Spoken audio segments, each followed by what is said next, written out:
Join us grow together. Tolee, akkam jirtu barattoota. Har'a koorsii biraa isin qabadhee dhufe innis maalidha? Global Trend yookiin immoo Global Affairsidha. Osoo kallattiidhumaan gara chaaptar waan itti seeniin kaayyoon Global Trend yookiin Global Affairs maalidha kan jedhu gabaabsee isinitti hima.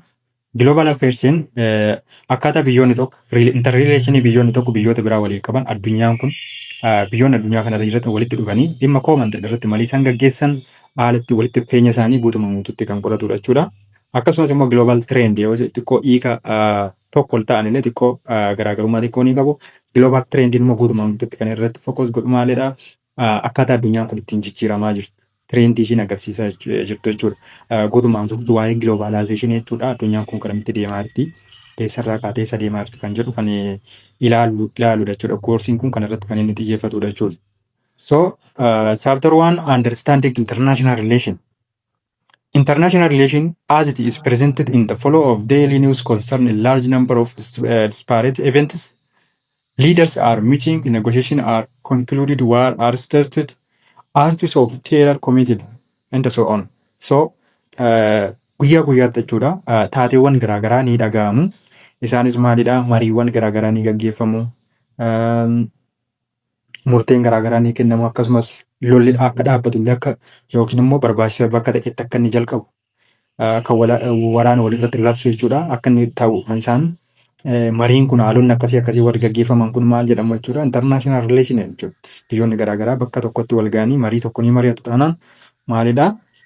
International relation jechuu ni dandeenya jechuudha. In order to make sense of all of this information, we need to know a lot of contemporary world in its history. Addunyaan kun garamitti deemaa jirti? Haala ishee baruudhaaf maal beekuu qabna? Akkaataa yeroo ammaa kana maal akka inni ta'aa jiru akkasumas immoo baakgiraawundii histiriin isaa maal akka inni ta'e beekuutu nurra jiraata jechuudha. We need to understand how disparate events hang together. Akkasumas immoo maal beekuu qabna? Akkaataa taateewwan kun bakka tokkotti dhufanii ittiin solvi ta'uu danda'a yookiin handil ta'uu danda'an kanallee beekuutu nurra jiraata jechuudha. 1.1 Conceptualizing nationalism, nation in the state. The term state, nation in the nation state are usually used interchangeably in discussion of international relations. Technically, however, these terms have different meaning. Bakka garaagaraatti jechuudha. Termii nationalism, nation in the state jedhu bakka akkuma hiika tokkotti fudhatu jechuudha. Yeroo waaman illee Ethiopian nation, Ethiopian states jedhanii waamuu danda'u. Garuu akka kontekstii kanaatti maalidha?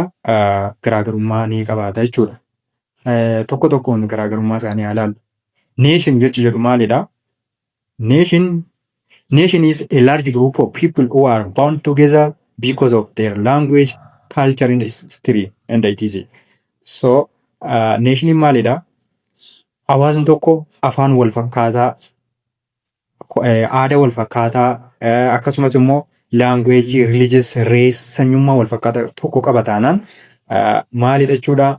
Nation jechuu ni dandeenya jechuudha. Koomanii yoo qabaate kanaaf maal jennaani? Nation jennaan jechuudha.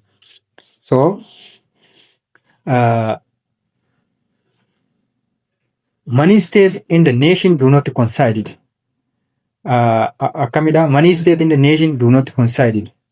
Akka garaagaraatti yookiin adda baasnee no bakka tokkotti fuunee konkuluutu gochuu hin dandeenyu jechuudha. Garaagarummaa qaba. There are difference. Garaagarummaa ni qabaatu jechuudha. Akka tokkotti iddoo tokkotti fiduu hin dandeenyu jechuudha. Nation is psychological fixation. Guutumaan guututti namni tokko Oromoo ta'uusaa DNA yookiin immoo sartifikeettii inni nutti agarsiisu hin jiru jechuudha. Akkumatti beekaa Oromoo ta'uusaa psychologically akkasumatti an Oromoodha jedhee of beeke malee raagaa qabatamaan inni nutti agarsiisuu danda'u hin jiru jechuudha. So, akkasumatti sammuu keessatti psychologically an Oromoodha, an Amaaraadha jedhee of fudhachuu danda'a waan ta'eef jechuudha. Nation do not necessarily coincide with the political boundaries. Akkasumas immoo maalidha? Political boundary faanas immoo kana faanas limits hin daangessu jechuudha nation political boundary. So, fakkeenyaaf uummanni Walloo naannoo eeriyaa Amaaraa keessa jiru, naannoo sana Amaaraa keessa jiru, Kililii sana keessa jiru. Garuu waan achi keessa jiraataniif Oromummaan isaanii irraa mulqamne jechuudha. Oromoodha ittiin of beeku jechuudha isaanis. So baawundariidhaan illee daangaadhaan illee daangeffamu jechuudha. Akkasumas immoo daangaan biyyaa yoo darbe immoo teetarii kontirool yookiin immoo daangaas yoo darbe jechuudha. Gara biyyoota alaa irrattis yoo darbe fakkeenyaaf lammiileen Itoophiyaa keessa jiraatan Ameerikaa warri jiran waan achi jiraniif eenyummaan isaanii yookiin immoo neeshiniin isaanii irraa hin kaafamu jechuudha. So kanadha. Inni kan biraa immoo the states. What is state? What means state? State is a geographically bounded entity governed by central authority that have the ability to make laws, rules, and the decision in that enforce those laws, rules in the decision with its boundary. Kana jechuun maalidha? State jechuun geographically bounded entity governed by central authority that has ability to make laws. Kana jechuun state jechuun mootummaa mataa ishee qabaattee mootummaan sun immoo mirga seera mataa isaatii baafachuu ni danda'a yoo ta'e akkasumas immoo rule in the decision seera sanaa fi akkasumas immoo murtee mataa isaatii dabarsuu danda'edha taanaan akkasumas dabalatee immoo enforce those law seerota ruulota baasa sana immoo hojiirra oolchuu danda'edha taanaan maal jechuun state jechuu dandeenya jechuudha. Akkasuma immoo waan hojiirra sana oolchi sanatti immoo decisionii murtee kennuu akkasumas daangaa mataa isaanii ni qabaata taanaan state jechuu ni dandeenya jechuudha. The state is legal entity recognized under the international law. State lafuma ga'ee biyyi tokko immoo state ta'u biyya ta'uudhaaf lafuma gaatee ofiishiitii ijaarrachuu hin dandeessu yookiin immoo ijaaruu hin dandeessu. Maal gochuu tura jiraata? Addunyaan maal gochuufii qabda jechuudha. Recognize gochuufii qabdi beeksisuufii dandeessa jechuudha. Fakkeenyaaf yeroo Eertiraan Itoophiyaarraa buqqaatee of dandeesse ofiishiitii buqqaatee yookiin immoo referendamii ishee labsattee kophaa ishee baasuu kan ta'in international law yookiin immoo United Nation akka isheen of dandeessee dhaabattuuf mirkaneessaniif malee biyyi tokko biyya taatee biyyoota addunyaa keessatti dabalamuu hin dandeessu jechuudha. Kun akkuma isin jedhe the United Nation membership is given to state not to any particular government. Eenyutu kennuuf jechuudha United Nation memberiitu kana mirkaneessa jechuudha biyya ta'uu fi ta'uu dhiisuuf jechuudha. Inni kan biraa nation state. What mean nation state? Nation state means a state those inhabited to consider themselves to be a nation.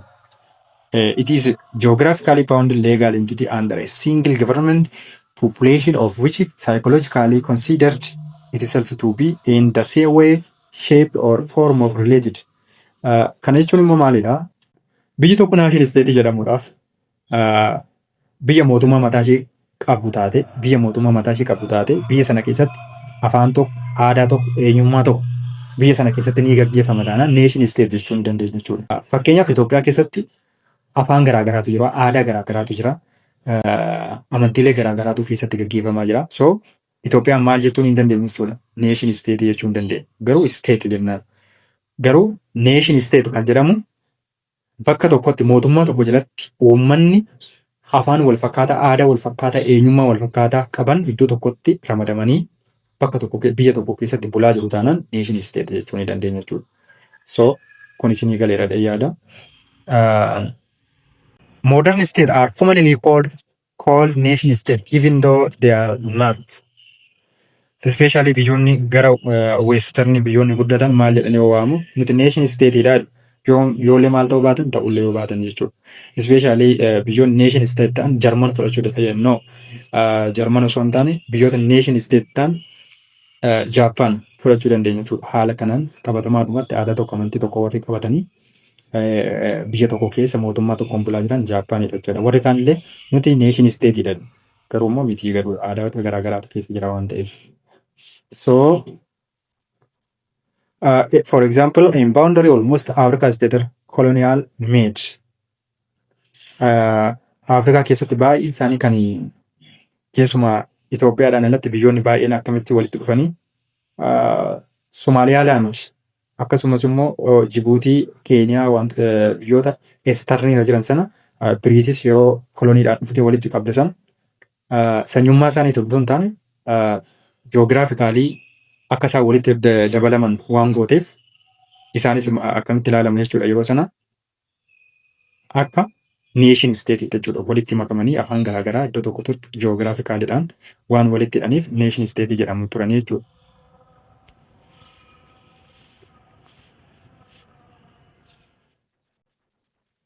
Further, ethnic groups are divided by a state boundary and found themselves inhabit several different states. Akkasumas maalidha? Ethnic groupiin bakka garaagaraatti daangaa garaagaraa irratti erga qabanii booda isteetii garaagaraa keessatti ramadamanii jiru jechuudha. Yookiin immoo mootummoota garaagaraa keessatti ni argamu. Which countries that include which large percentage of more than nationality are states not nation state. Kana jechuun maal jechuudha? Biyya tokko keessatti neeshiniin tokko ol jira taanaan isteetii jennaan malee neeshin isteetii jechuun hin dandeenye jechuudha. Akkuma jalqaba isinii kaate. Fakkeenyaaf Itoophiyaadhaan saboota 80 ol keessa jiraata waan ta'eef isteetii jenna malee neeshin isteetii jechuun hin dandeenye jechuudha. So in the some group of post-colonial boundary in which is the same ethnic found in two or more state.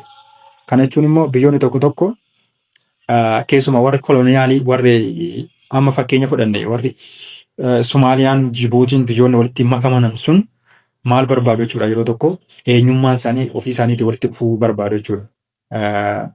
Haala biyyoonni alaa sun walitti hidhan diiganii kan mataa isaanii eenyummaa isaaniitiin isteetii mataa isaanii ijaarrachuu barbaadu.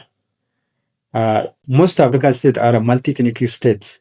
Akkuma beekamu ethnic saboota garaagaraatu keessatti argama jechuudha Afrikaa keessatti.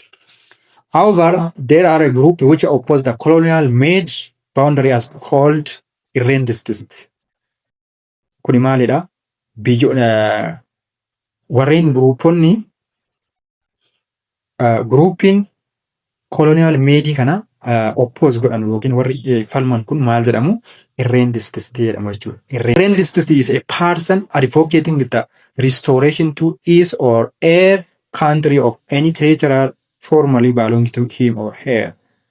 Kana jechuun maal jechuudha? Akkuma jalqabna kaasne Somaaliyaa fudhachuu dandeenya asirrattis fudhateera.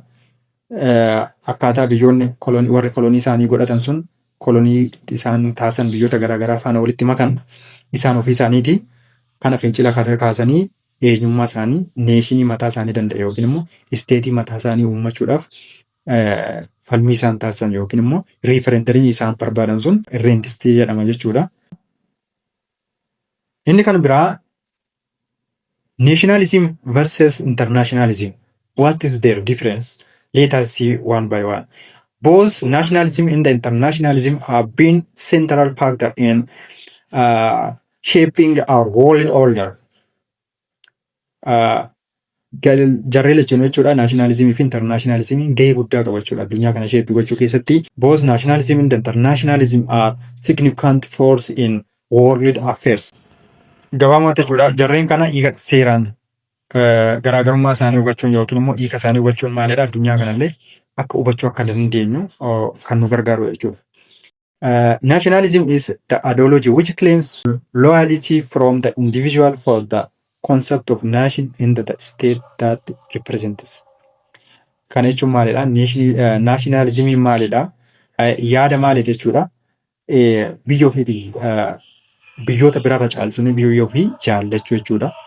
Akkasumas immoo eenyummaa ofii ittiin boonan yookiin biyya tokkotti biyyi kun kan kootii jedhanii biyya ofii jaallachuu kan biraarra caalchisan jechuudha.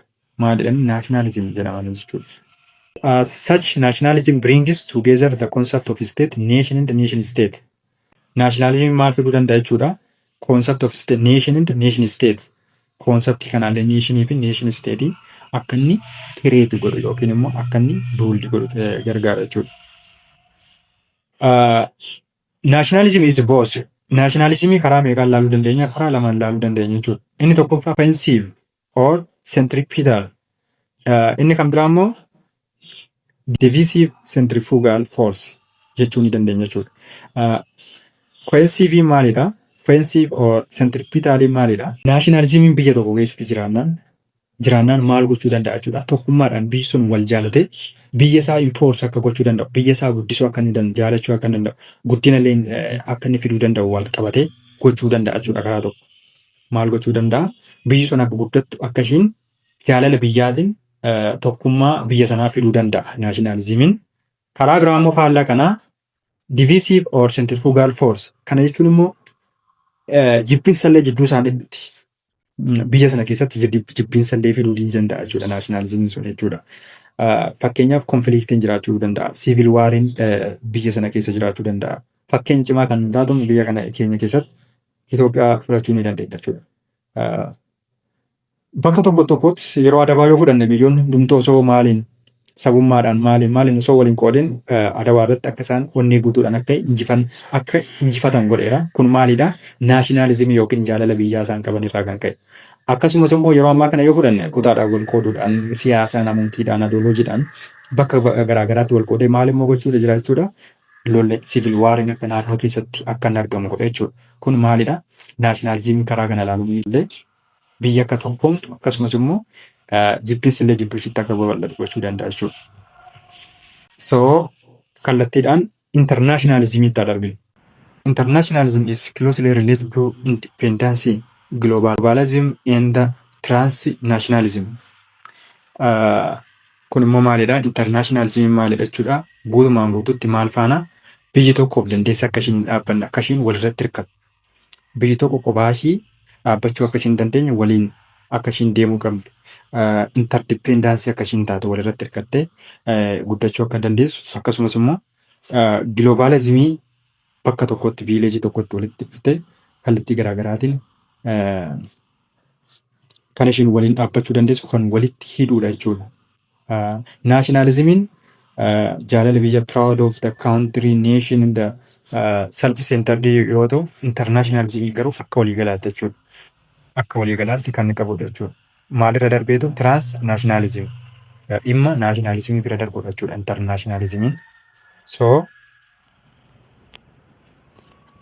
it is a focus of betterment of oneself while benefiting the world and stress cooperation and teamwork. Walitti dhufeenya isaanii jechuudha. Akkuma jalqaba isinii kaasu walitti biyyoonni sun yoo walitti dhufan tokkummaadhaan yoo walitti dhufan jechuudha. Biyyoonni kun tokkummaadhaan akka isaan waliin socho'an kan itti amanu jechuudha. Mobility and accessibility are replacing the old-rooted, isolated existence of mankind from one end to the globe to the others. Akkuma beekamu egaa bara durii keessa maaltu jira?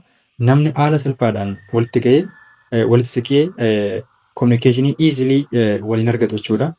Fiizikaalii deeman argatu teknooloojiin akka ammaa kanatti osoo hin babal'atiin dura namni addunyaan kun walitti dhufuu hin dandeenye ture jechuudha. Amma garuu yeroo ammaa kanatti jechuudha akka addunyaan iddoo tokkotti dhuftu akka inni walitti dhufullee akka ishiin taate kan nutti agarsiisudha jechuudha.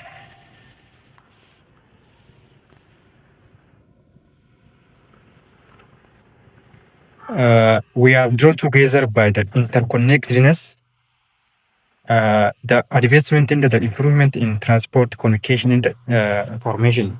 Kanasuma akka jalqaba isinii kaasee walitti dhufuun isaanii addunyaan kun akka walitti hidhamtuuf wantoonni akka transport, communicationiin akka inni babal'atu, communicationiin weesiin akka inni babal'atu kan godheedha jechuudha. Akka addunyaan kun bakka tokkotti dhufuuf gahee guddaa kan taphate jechuudha. As well as economy and the political factor change the globe into small village. Kallattii hundumaan jechuudha politikaadhaan economiidhaan addunyaan kun bakka waan Ameerikaa keessatti ta'aa jiru addunyaan kun bakka tokko kana teessee guutummaasaa akka arginuuf haala mijeessaa jechuudha. Kanas illee gochaa jira jechuudha. Nationalism and internationalism can be seen as a significant force in the world affairs.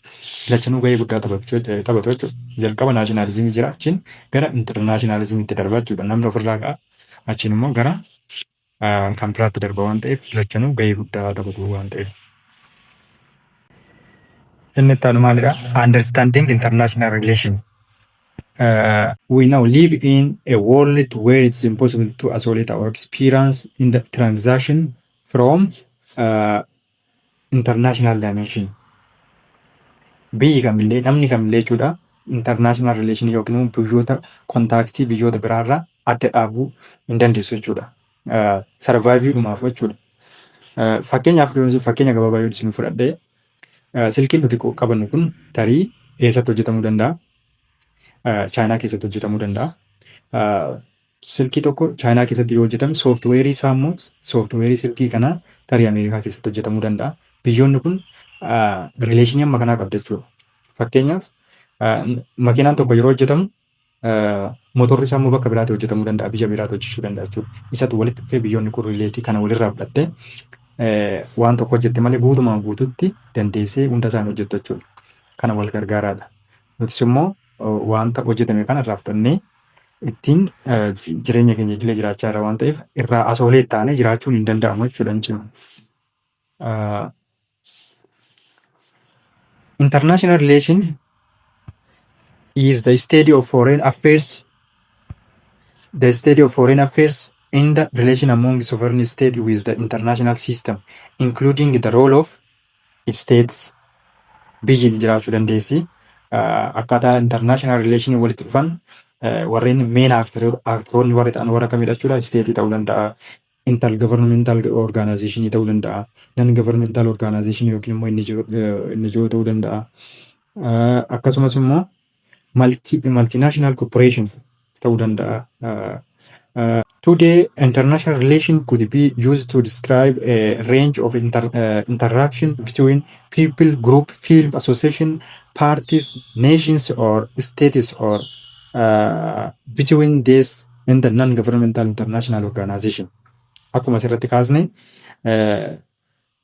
international relation wantoota garaa garaa of keessatti qabata jechuudha. Yookiin biyyuma tokko yookiin steetii tokkotu biyyoota biraa faana deemee waliigaltee yookiin immoo waliigaltee mallatteessu osoo hin taane gareen non-governmental organization warreen ta'an illee hin dabalataa jechuudha. Nature of international relation obviously involve both conflict and cooperation. Tarii biyyoonni tokko yeroo walitti dhufan nageenyaaf qofa osoo hin taane konfliktiidhaaf illee dhimma waraanaaf illee walitti dhufuu danda'u jechuudha.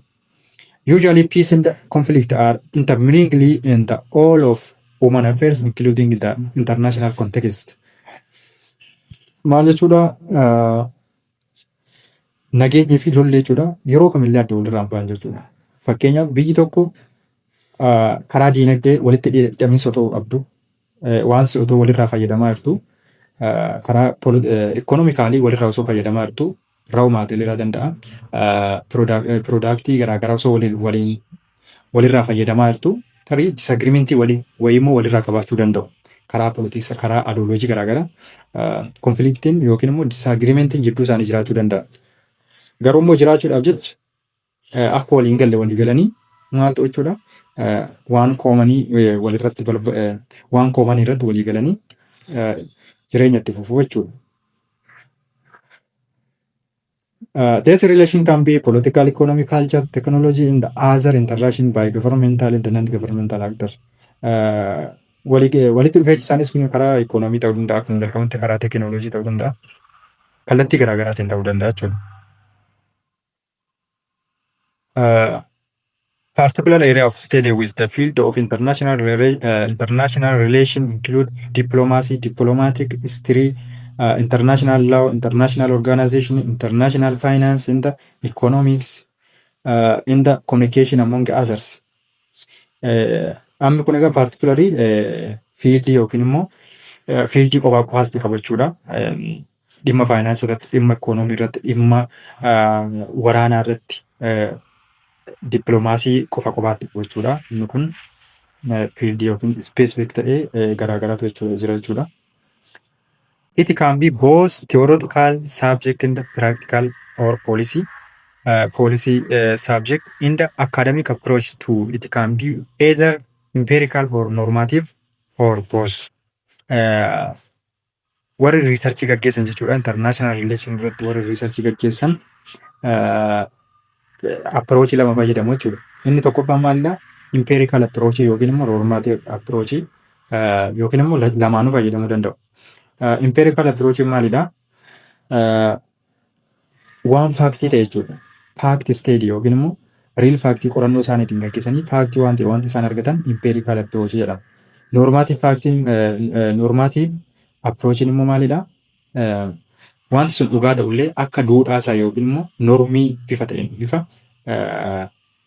duudhaa hawaasaatti akka hin buuneen bifa karaa normaalii ta'e yookiin immoo karaa normii ta'e karaa aadaa hawaasaatti buunee akkan qoratamu qorannoo karaa sana gaggeeffamudha. Inni kun karaa saayinsawaa karaa riilii ta'e yoo ta'u, inni kun karaa riilii yoo ta'u, kun immoo karaa normii hawaasaa yookiin bifa safuu hawaasaa hin cabsine qorannoo gaggeeffamudha jechuudha. So kan of keessatti qaba. It is often considered a branch of political science, but it is also subject studied by historians, international or diplomatic study. Warra kamidha kan inni gaggeeffamu qorannoon kun jechuudha warra historians ta'an warra seenaa qoratan akkasumas immoo international irratti yookiin dippiloomatikii warra ta'an dippiloomatic history warra ta'an qorannoo kana gaggeessu jechuudha. Akkasumas immoo economistii isaan kun qorannoo kana seeraan gaggeessu jechuudha. As well as it is field of legal study, public, international laws, and the area of philosophy, international ethics. Kun illee keessatti jechuudha. International law jalqaba sanii kaasisan international law fi international ethics.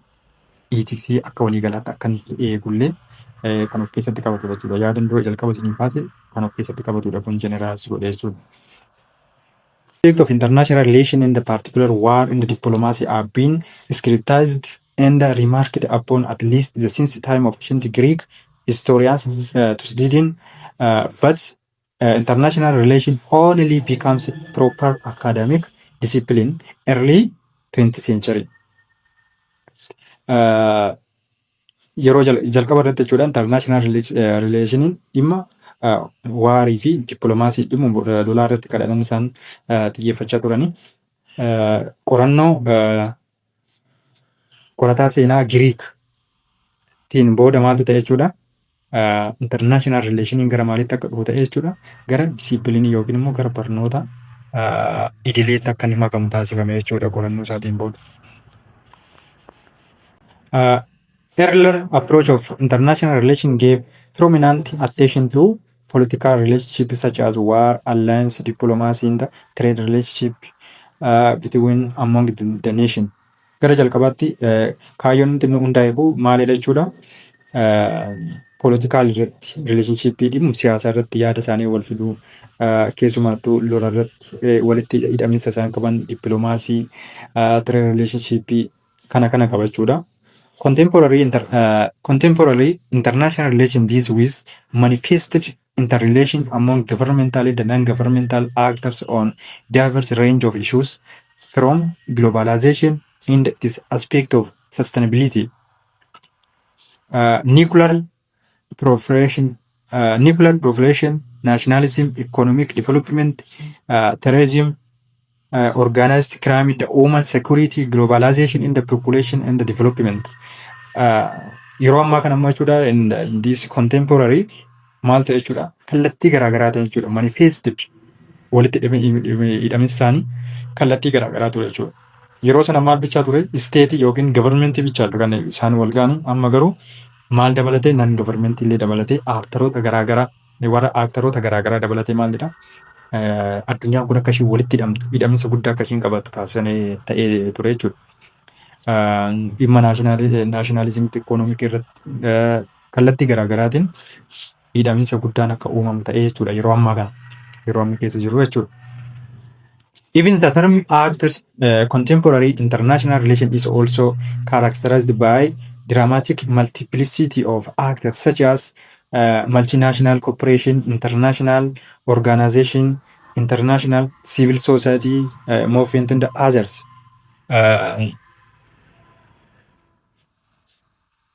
Maali jechuudha yeroo ammaa kana karaa akkamitti walitti hidhamee jechuudha kallattii garaagaraatiin kallattii baay'eedhaan ilaalamaa kan dandeenya akka jalqaba kaafne dhaabbannoonni amma kana akka isaan walitti makan dhaabbattoonni kun yookiin immoo orgaanaayzeeshinoonni kun akka isaan walitti dhufanii muuvimentii yookiin sochii kana gaggeessan yookiin addunyaa kun akka ishiin waliin socho'uu qabdu ta'ee jira.